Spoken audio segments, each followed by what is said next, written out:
Хэрхэн хөрөнгийн ангилал болон төрлийг үүсгэх вэ? Энэ модулаар үндсэн хөрөнгийн бүртгэл, орлого агтлалт, элэгдэл тооцох, үндсэн хөрөнгөтэй холбоотой бүх гүйлгээг бүртгэнэ. Хөрөнгийн ангиллыг бүртгэхдээ бид дараах зүйлийг системд бүртгэсэн байх шаардлагатай. Данс болон дэд дансны бүртгэл, элэгдлийн хэмжүүрийг бүртгэсэн байх. Бүртгэл зэснээс хөрөнгийн ангиллыг дарж дараах цонх харагдана. Үндсэн хөрөнгөө кодолж, ангилж ялган бүртгэн, нэмэгтээ нэмэх товчийг дарна. Ангиллын дугаарыг гараас оруулж өгнө. Ангиллын нэр болон хөрөнгийн нэр оруулна. Хөрөнгөө нэрлэхдээ үндсэн нэр, бусад хөрөнгөөс ялгарах нэршлийг оруулж өгнө.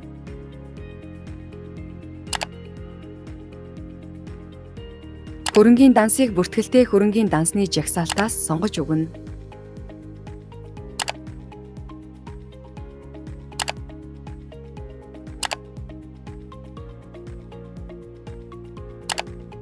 Хөрөнгийн элэгдэл дансыг жагсаалтаас сонгож өгнө.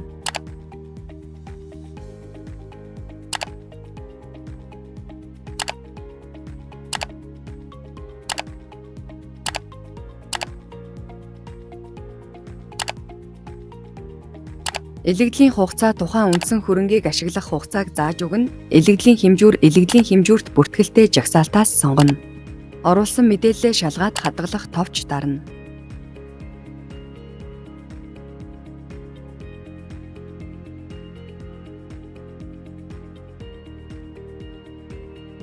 Үндсэн хөрөнгийн цонхноос бүртгэл зэснээс хөрөнгийн хэмжих нэгж гэсэн дарааллаар орно. Нэмэгтээ нэмэх товч дарна.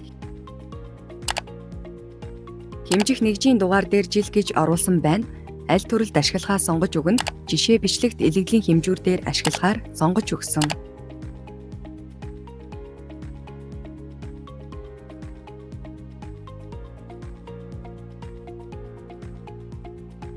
Төрлийг бүртгэхдээ хөрөнгийн ангиллыг системд бүртгэсэн байх шаардлагатай.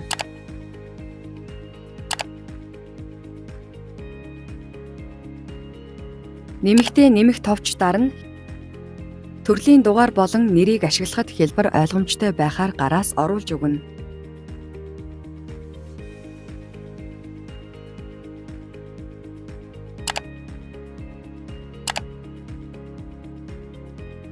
Ангиллын дугаарыг жагсаалтаас сонгож өгнө. Хэмжих нэгжийг сонгоно. Тухайн төрөлд нэгээс олон тоогоор орлого авах үед чиглээд хадгалах товч дарна.